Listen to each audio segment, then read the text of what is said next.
اسے پیسہ عزیز ہے, اس نے اپنے بچے کو بھی ڈاکٹر بنانا ہے, انجینئر بنانا ہے, پیسہ کمانا ہے, اس کو دنیا نہیں عزیز, اس نے پیسے کو اپنا رب بنایا ہوا ہے, اس کا ہر فیصلہ پیسے کو سامنے رکھ کے ہوتا ہے. تو بات یہ کہ انسان ہے غلام, وہ اپنی مرضی ہے اس کی, چاہے پیسے کو اپنا رب مان لے, چاہے اپنی مرضی کو اپنا رب مان لے. رب تو اس نے کسی نہ کسی کو ماننا ہے, کیونکہ اللہ نے پیدا ہی ہمیں عبد کیا ہے. ہم ہیں ہی بندے, ہم ہیں ہی غلام, اپنی مرضی تو ہم کر ہی نہیں سکتے اپنی زندگی میں. تو میرے بھائیو یہ بات یاد رکھے گا, انسان کبھی بھی اپنی مرضی نہیں کر سکتا, وہ کہیں نہ کہیں کسی نہ کسی کو رب مان کے اس کے مطابق فیصلہ کر رہا ہوتا ہے. تو کامیابی کس میں ہے؟ تو میرے بھائیو یہ بات یاد رکھیے گا, کامیابی اس بات میں کہ ہم پورے کے پورے اسلام میں داخل ہو جائیں.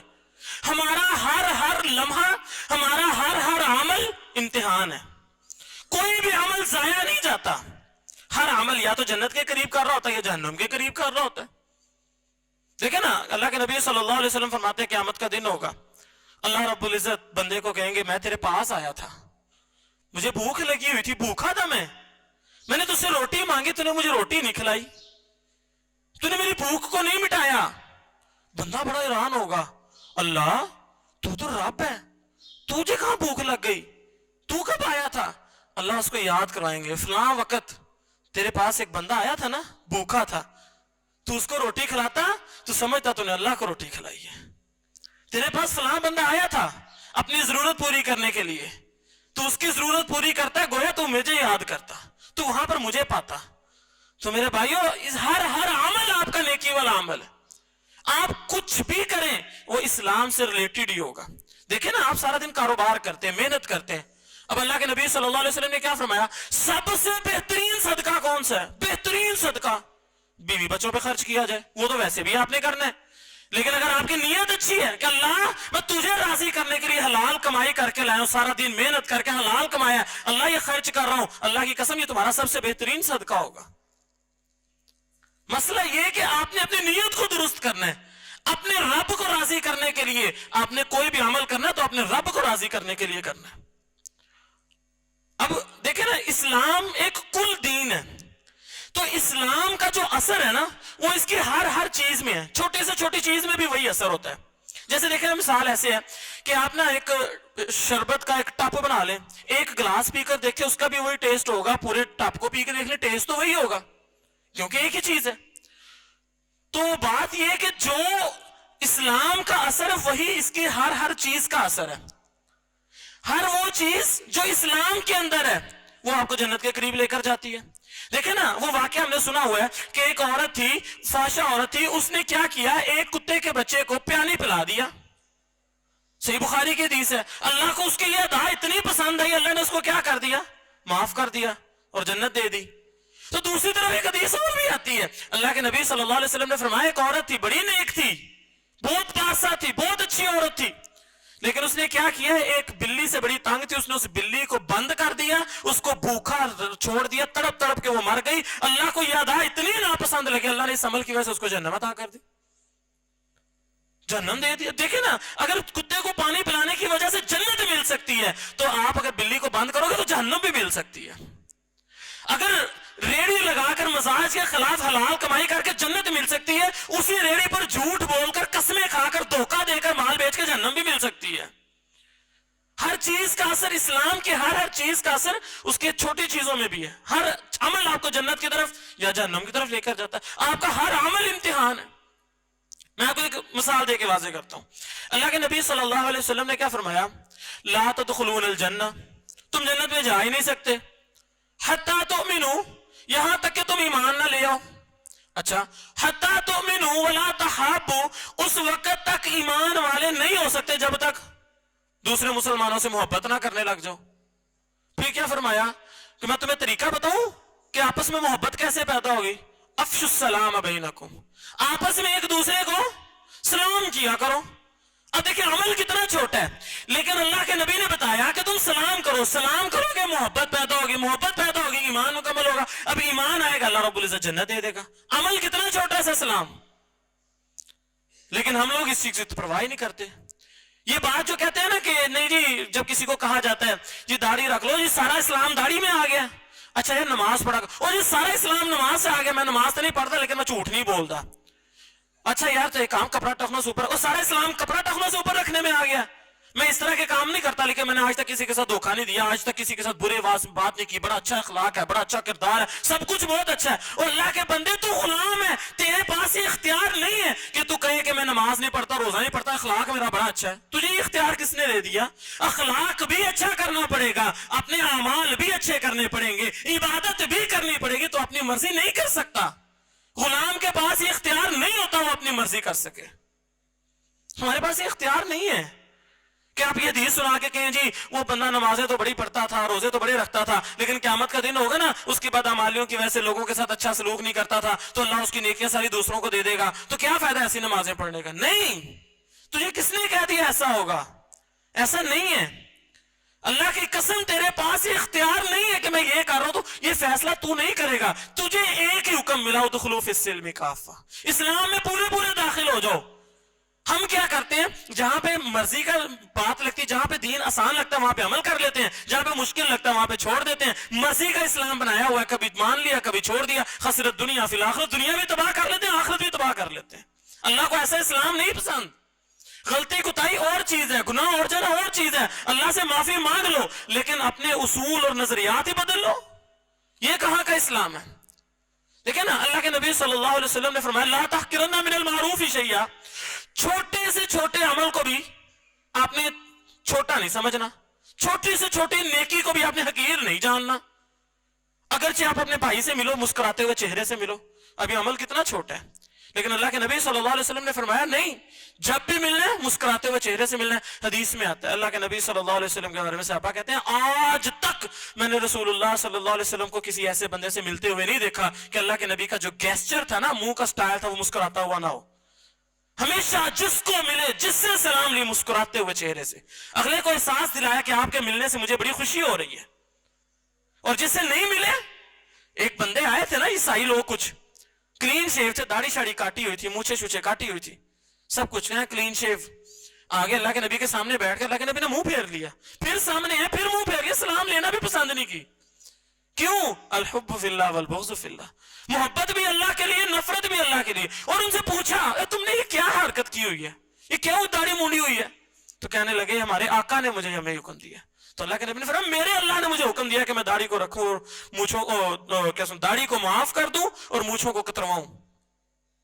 تو اللہ کے نبی صلی اللہ علیہ وسلم نے جس سے سلام لی، ساری زندگی صحابی کہتے ہیں ہم نے کبھی ایسے چہرے سے نہیں دیکھا کہ اللہ کے نبی کے چہرے کے تاثرات بدلے ہوں.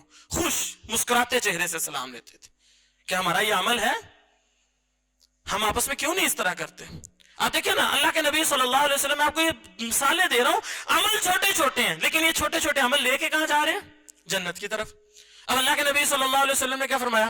من کان یؤمن باللہ والیوم الآخر، جو اللہ پر ایمان رکھتا ہے اور یوم آخرت پر ایمان رکھتا ہے، فلیکرم ضیفہ، اسے کیا چاہیے کہ وہ مہمان کی عزت کرے. آپ اندازہ لگائیں کہ مہمان کی عزت کرنا یہ کتنا چھوٹا سا عمل، نارملی بھی ہم کرتے ہوں گے، لیکن اللہ رب العزت نے کیا فرمایا کہ اگر اللہ پر ایمان ہے، آخرت پر ایمان ہے تو مہمان کی عزت کر. اگر کوئی بندہ اپنے مہمان کی عزت نہیں کرتا، اس کا کیا مطلب ہے؟ اس کا اللہ اس کی آخرت کے اوپر صحیح معنوں میں ایمان نہیں ہے. عمل چھوٹا سا ہے لیکن اس سے کیا مکمل ہو رہا ہے؟ اللہ اس کے اوپر ایمان. مطلب بتانا میں یہ چاہتا ہوں عمل چھوٹے چھوٹے ہیں لیکن ان کے اوپر انحصار بڑے بڑے عمل کا ہے. تو بات یہ قول یہ اپنے ذہن میں بٹھا لیجئے، جو چیز دین کے اندر ہے نا، سارے کا سارا دین اس چیز کے اندر ہے. جو چیز دین کے اندر ہے، سارا دین اس چیز کے اندر ہے.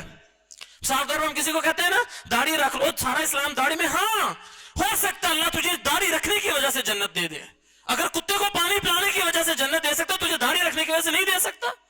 اگر کوئی کہتا ہے کپڑا ٹخنوں سے اوپر رکھو، نہیں جی سارا اسلام اس میں آ گیا. ہاں آ گیا اسلام. ہو سکتا ہے اللہ تجھے کپڑا ٹخنوں سے اوپر رکھنے کی وجہ سے جنت عطا کر دے. ہو سکتا ہے اللہ تجھے نماز پڑھنے کی وجہ سے جنت دے دے. ہو سکتا ہے اللہ تجھے روزے کی وجہ سے جنت دے دے. ہو سکتا ہے اللہ تجھے کسی اچھے اخلاق کی وجہ سے جنت دے دے. تیرا کوئی عمل اللہ کو پسند آ جائے، اللہ تجھے جنت عطا کر دے. ہمیں اپنی مرضی کا اختیار نہیں. اور اگر دیکھیں نا اللہ کے نبی صلی اللہ علیہ وسلم نے کیا فرمایا، بندہ کبھی کبھی نا بات کرتا ہے ایسے ہی، عام سی بات ہوتی ہے، منہ سے کلمہ نکال دیتا ہے، اس کو پرواہ بھی نہیں ہوتی، ہوتا بڑا نیک ہے، اتنا نیک کہ اللہ کے نبی صلی اللہ علیہ وسلم فرمایا اپنے عمل کی وجہ سے وہ جنت میں پہنچ چکا ہوتا ہے ایک حساب سے، بالکل جنت کے دروازے پہ پہنچ گیا، لیکن اس نے ایک ایسی بات کر دی جس کی اس کو پرواہ بھی نہیں تھی، انجانے میں کر دی۔ اللہ رب العزت کو وہ کلمہ اتنا ناپسند ہوا، اتنا برا لگا، اللہ رب العزت نے اس کلمے کی وجہ سے اس سے ناراض ہو کر اس کو جہنم کے اندر پھینک دیا، ایک کلمے کی وجہ سے، بندے کو اس کی پرواہ بھی نہیں۔ اور پھر اللہ کے نبی صلی اللہ علیہ وسلم فرمایا ایسا بھی ہوتا ہے، بعض بندے اپنی بدعمالیوں کی وجہ سے جہنم کا بالن بن چکے ہوتے ہیں، جہنم کے بالکل گھڑے کے کنارے پہنچ گئے، ایک بات ایسے کرتے ہیں، انہیں پتہ بھی نہیں ہوتا، ان کی نظر میں بات بھی چھوٹی سی ہوتی ہے، اللہ کو وہ عمل، وہ بات، وہ کلمہ اتنا پسند آتا ہے، اللہ اس کلمے کی وجہ سے ان کو جنت عطا کر دیتے ہیں۔ تو میرے بھائیو، ہم غلام ہیں، ہمارا چھوٹے سے چھوٹا عمل ہمیں جنت کی طرف بھی لے جا سکتا ہے، عمل کوئی برا عمل جہنم کی طرف بھی لے جا سکتا ہے، اسی لیے ہمارے پاس یہ اختیار نہیں ہے ہم یہ کہیں یہ کرنا ہے یہ نہیں کرنا، یہ ایسے ہے یہ ایسے، یہ چھوٹا ہے یہ بڑا، نہیں۔ ادخلوا فی السلم کافہ، اسلام میں پورے داخل ہو جاؤ۔ ہاں ایک گنجائش اللہ رب العزت نے دی ہے، لا یکلف اللہ نفسا الا وسعها، ہاں اگر تمہارے پاس وسعت نہیں ہے، تمہارے پاس کسی چیز کی استطاعت نہیں ہے، تو پھر تم گنجائش ہے اس معاملے میں، تمہیں اتنی کو بخشش ہو سکتی ہے۔ مثال کے طور پہ تمہارا کوئی جنون عذر ہے، تم بیمار ہو، مسجد نہیں پہنچ سکتے، نہیں نماز مسجد میں پہنچ کے پڑھ سکتے، اب گھر میں پڑھ لو، کیونکہ بیمار جو ہے قابل شرعی عذر ہے، قابل قبول عذر ہے، تو ایسا عذر قبول ہو جائے گا۔ لا یکلف اللہ نفسا الا وسعها، انسان کی استطاعت سے بڑھ کر اللہ کسی پر بوجھ نہیں ڈالتا، لیکن ڈیمانڈ یہی ہے ادخلوا فی السلم کافہ، اسلام میں پورے داخل ہو جاؤ، جو کر سکتے ہو کرو۔ اب کرنا کیا ہے، ہمیں زندگی کیسے گزارنی ہے؟ تو میرے بھائیو، ہمارا طرز عمل، امام ابن قیم کا یہ قول ذہن میں رکھیے گا۔ امام ابن قیم نے کہا جب کوئی بندہ نیکی کرتا ہے نا، کلمہ پڑھ لیتا ہے، اپنے آپ کو صراط مستقیم پہ چلا لیتا ہے، اپنے عقیدے کو، اپنے منہج کو ٹھیک کر لیتا ہے، تو وہ نا اصل میں جنت کی طرف چل پڑتا ہے، اس کی زندگی کا جو سفر ہے نا، وہ اس کو آہستہ آہستہ جنت کے قریب کر رہا ہے۔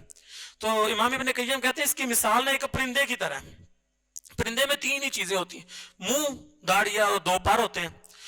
تو کہنے لگے کہ امام ابن قیم کا جو منہ ہے نا، یہ محبت ہے، آپ سمجھ لیں یہ اللہ کی محبت ہے، کوئی بھی عمل وہ کرے گا تو اللہ کی محبت میں کرے گا تو فائدہ، ورنہ فائدہ نہیں ہے۔ مثال کے طور پر آپ کو بڑے انگریز ملیں گے، بڑے عیسائی یہودی ملیں گے، بڑے اچھے عمل کرتے ہیں، لیکن ایمان نہیں ہے، اللہ کی محبت دل میں نہیں ہے، اللہ کو راضی کرنا مقصود نہیں ہے، ان کی بڑی نیکی کا ان کو کوئی فائدہ نہیں ہے۔ مقصد دل میں ہوگا، نیت دل میں ہوگی، اللہ یہ چھوٹا سا عمل ہے اللہ تجھے راضی کرنے کے لیے، اللہ یہ بڑا سا عمل اللہ یہ بھی تجھے راضی کرنے، اللہ میرا زندہ رہنا بھی تیرے لیے، اللہ مرنا تیرے لیے، اللہ ہر نیکی تیرے لیے، یہ محبت ہوگی تو آپ کے عمل قابل قبول ہوں گے۔ تو یہ منہ داڑھ ہے۔ پھر امام ابن قیم کہتے ہیں جو پرندے کے دو پر ہوتے ہیں نا، ایک پر خوف کا اور ایک پر امید کا۔ اب پرندہ خوف اور امید کے درمیان میں چل رہا ہے۔ اللہ کے نبی صلی اللہ علیہ وسلم نے اللہ تعالیٰ نے قرآن میں بھی فرمایا نا، تتجافى جنوبهم عن المضاجع يدعون ربهم خوفا وطمعا، کہ مومن آدمی جو ہوتے ہیں نا، وہ ہمیشہ خوف اور طمع کے درمیان میں رہتے ہیں، خوف اور امید کے درمیان میں۔ جیسے ہی کوئی نیکی کرنے لگتے ہیں، چھوٹی سے چھوٹی نیکی ہو، ان کے دل میں فوراً خیال آتا ہے اللہ یہ عمل تیرے لیے، اللہ مجھ سے راضی ہو جا، اللہ مجھ سے خوش ہو جا، اللہ یہ میں صرف تجھے راضی کرنے کے لیے کر رہا ہوں۔ اور جیسے ہی کوئی گناہ ہونے لگے، اگرچہ وہ چھوٹے سے چھوٹا کیوں نہ ہو، فوراً ڈر جاتے ہیں، اللہ مجھے ڈر آ گیا تیرے خوف سے۔ اللہ رب العزت، اللہ کے نبی صلی اللہ علیہ وسلم نے فرمایا ایک مومن کی مثال ایسی ہے، وہ چھوٹا سا بھی اس سے گناہ سرزد ہو جائے نا تو اسے ایسے فیل ہونے لگ جاتا ہے، ایسے لگتا ہے جیسے میں کسی پہاڑ کے نیچے بیٹھا ہوں اور یہ پہاڑ میرے اوپر گرنے والا ہے، اس طرح اللہ سے ڈرنے لگ جاتا ہے، فوراً اللہ سے معافیاں مانگتا ہے۔ اور جو انسان بدبخت ہوتا ہے، برے کام کر کر کے بری حالت ہو چکی ہوتی، دل زنگ آلود ہو چکے تھے، وہ بڑے گناہ بھی کرتا ہے، اس کے لیے گناہ کی مثال ایسی ناک میں مکھی بیٹھی اس نے اڑا دی، بس پرواہ ہی کوئی نہیں۔ تو انسان ہمیشہ خوف اور لالچ کے درمیان میں رہ کے اللہ کو پکارتا ہے۔ اگر خوف ختم ہو جائے تب بھی عمل کسی قابل قبول نہیں، اگر امید جنت کی ختم ہو جائے تب بھی کسی قبول نہیں۔ حضرت عمر رضی اللہ تعالیٰ عنہ کہا کرتے تھے کہ اللہ سے جب خوف آئے، ڈر آئے، اتنا زیادہ ڈر آئے، اللہ قیامت والے دن نا اگر 100,000 بندوں میں سے 999 بندوں نے جنت میں جانا ہو، ایک نے جہنم میں جانا، تو اللہ سے اتنا ڈرو اللہ کہ وہ میں ہی نہ ہوں، اتنا ڈرو اللہ سے۔ اور جب کوئی نیکی کرنے لگو، چھوٹی سے چھوٹی نیکی کیوں نہ ہو، تو اللہ سے اتنی پکی امید رکھو، اللہ قیامت والے دن جب 9,000 بندوں میں سے جو کیا اس کا نام، اگر قیامت والے دن 999 نے جہنم میں جانا ہو، ایک نے جنت میں جانا ہو نا، تو اللہ سے اتنی پکی امید رکھو اللہ وہ جو ایک بندہ جنت میں جانا ہے وہ میں ہوں، اتنی اللہ سے پکی امید رکھو. تو ایمان مومن کا خوف اور طمع کے درمیان ہوتا ہے. اس کی عبادت خوف اور امید کے درمیان رہتی ہے ہمیشہ. گناہ کرتے وقت فوراً اللہ سے ڈرتا ہے اور نیکی کرتے وقت فوراً اللہ سے امیدیں لگا لیتا ہے. تو امام ابن قیم کہتے ہیں اس کی مثال ایک پرندے کی طرح ہے. پرندہ اڑ رہا ہے, ایک پر اس کا خوف والا ہے, ایک پر اس کا اللہ سے امید والا ہے. اگر اس کا ایک پر بھی کاٹ دیا جائے وہ پرندہ اڑ نہیں سکتا. دونوں کاٹ دیں گے پھر بھی نہیں اڑ سکتا. تو اسی طرح پرندہ اسی صورت میں قائم دائم رہے گا جب تک اس کے دونوں پر صحیح رہیں گے. تو انسان بھی نیکی کے راستے پر اسی وقت چلتا رہے گا, اس کی عبادات بھی قابل قبول اسی وقت ہوں گی جب تک وہ خوف اور امید کے درمیان میں رہ کے اپنے اللہ کو پکارتا رہے گا. اللہ رب العزت سے دعا ہے وہ ہماری نیت کو درست کرنے کی توفیق عطا فرمائے, ہمیں اخلاص عطا فرمائے. ہم دنیا کا کوئی بھی عمل کرنے لگے, اللہ تیری خوف اور امید کے درمیان میں رہ کے اس کو کریں. اللہ کوئی نیکی کرنے لگے, اللہ فوراً اپنی امید دلا دینا, جنت کی امید دلا دینا. اور اللہ اگر کبھی کوئی گناہ سرزد ہونے لگے فوراً ہمارے دلوں کے اندر اپنا خوف طاری کر دینا. اللہ رب العزت سے دعا ہے وہ ہمیں صحیح معنوں میں اسلام کے اندر پورے کا پورا داخل ہونے کی توفیق عطا فرمائے. وآخر دعوانا الحمدللہ رب العالمین.